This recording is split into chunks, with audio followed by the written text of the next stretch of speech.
Carnot Ingénierie à Lyon est très connu, notamment pour ses activités en aéronautique et sur les mobilités en général, à travers un Equipex et de nombreuses collaborations universitaires et industrielles. Nous sommes très fiers de ces activités. Il existe à travers le Carnot d'autres activités de recherche, notamment visant à traiter les enjeux de la mobilité terrestre. La recherche autour des sujets de mobilité prend de nombreuses formes dans les laboratoires de l'Institut Carnot Ingénierie à Lyon, dans des domaines aussi variés que le ferroviaire ou le sport. Là où la maîtrise du contact est primordiale pour réduire les pertes, là où l'élaboration des nouveaux matériaux allège les composants embarqués ou offre de nouvelles sources d'énergie. C'est actuellement très bien illustré par la recherche de performance dans les matériels sportifs de haut niveau, très utile pour la préparation des Jeux Olympiques. Mais c'est dans le domaine du transport terrestre que quelques-uns des laboratoires de l'Institut Carnot Ingénierie à Lyon mobilisent le plus leur effort de recherche.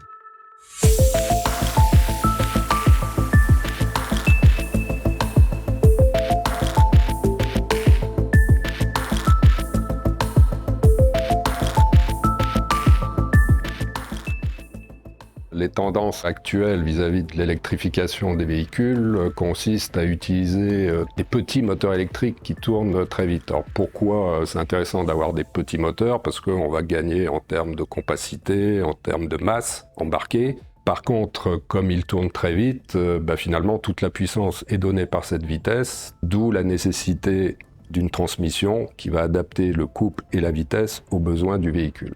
Donc ici, nous sommes au centre de recherche d'ECAM-LaSalle, qu'on appelle le Lab ECAM. On travaille beaucoup autour des questions des performances énergétiques des transmissions. On s'intéresse à la fois à l'aspect roulement, c'est-à-dire rendement et comportement thermique de ce composant, mais également la même chose au niveau de l'engrenage. Et ce qu'il faut bien avoir en tête, c'est que sur chacun de ces composants, si on s'intéresse qu'à la performance énergétique qu'au frottement, qu'au rendement, on va avoir tendance à diminuer les quantités de lubrifiant mises en jeu.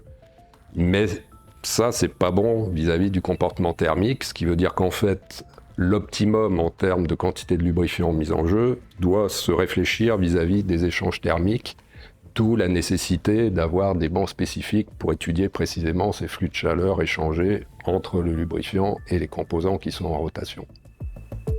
Et ici au LAMCOS, ça fait plusieurs années qu'on travaille avec l'ECAM. Schématiquement, nous sommes plutôt les tribologues, eux sont plutôt les thermiciens. Mais dans l'idée globale, on va s'intéresser avec différents bancs d'essai à essayer de comprendre comment vont se situer les contacts au sein des systèmes mécaniques, type par exemple les boîtes de vitesse qu'on va retrouver dans les véhicules. Et donc on va disposer de bancs à différentes échelles, des bancs qu'on va appeler contacts purement, type la machine bidisc que vous avez à côté de nous, et puis des bancs plus système de type engrenage où on va étudier finalement les aspects fatigue de contact, c'est-à-dire comment les pièces mécaniques vont s'endommager dans un fonctionnement normal ou dans un fonctionnement anormal, et puis également avec l'ECAM on va travailler sur les aspects puissance dissipée. On a également un banc haute vitesse où on va tourner à plus de 40 000 tours minute pour aller étudier les transmissions, par exemple pour les véhicules électriques ou pour l'aéronautique dans le cadre de l'électrification du transport.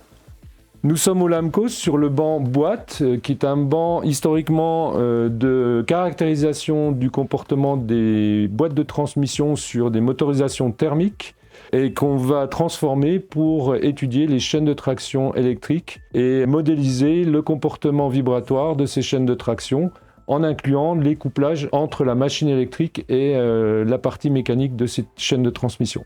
L'objectif, c'est de construire des modèles de prédiction, d'améliorer les outils de détection de défauts de ces chaînes de traction et donc améliorer leur durée de vie en conditions de fonctionnement nominal.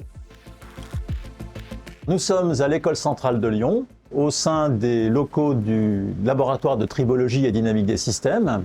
Et le banc que vous avez devant vous consiste à simuler le comportement d'un palier hydrodynamique à l'échelle quasiment industrielle dans des conditions de fonctionnement représentatives des mécanismes réels qu'on va trouver notamment dans les moteurs électriques, à savoir des vitesses élevées allant jusqu'à une dizaine de milliers de tours par minute.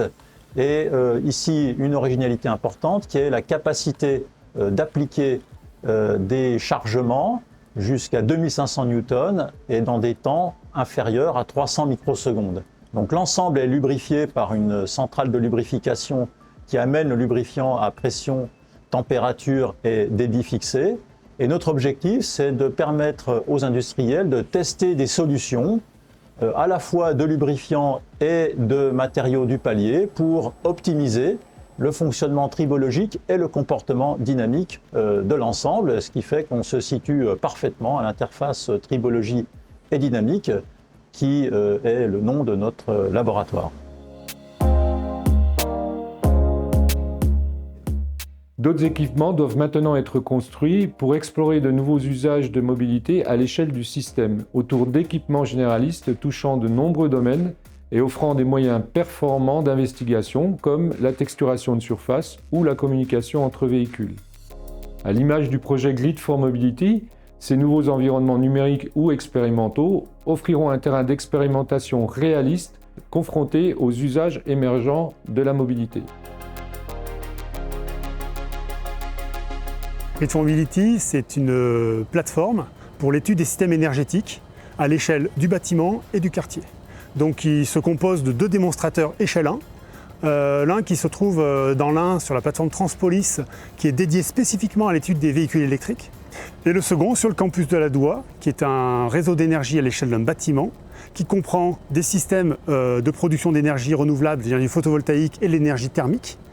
Un réseau courant continu pour la gestion de l'énergie électrique, qui va distribuer l'énergie soit sur des systèmes de stockage, par exemple des batteries de seconde vie ou des procédés thermochimiques, qui va alimenter des bornes de recharge pour des véhicules électriques. Donc l'objectif du projet Grid for Mobility, c'est de réaliser une modélisation systémique de l'ensemble pour réaliser une optimisation énergétique et une gestion intelligente des systèmes afin d'obtenir le meilleur comportement qui réponde aux usages. Un exemple de gestion intelligente de l'énergie, c'est pour la recharge des véhicules électriques. En effet, lors de l'utilisation de véhicules électriques, lors de la recharge, on vient connecter son véhicule au bâtiment qui est un nœud énergétique qui va fournir l'énergie pour charger le véhicule. Mais inversement, on peut imaginer que le véhicule serve de fournisseur d'énergie lorsqu'on est en manque d'énergie dans le bâtiment. C'est ce qu'on appelle le véhicule to grid.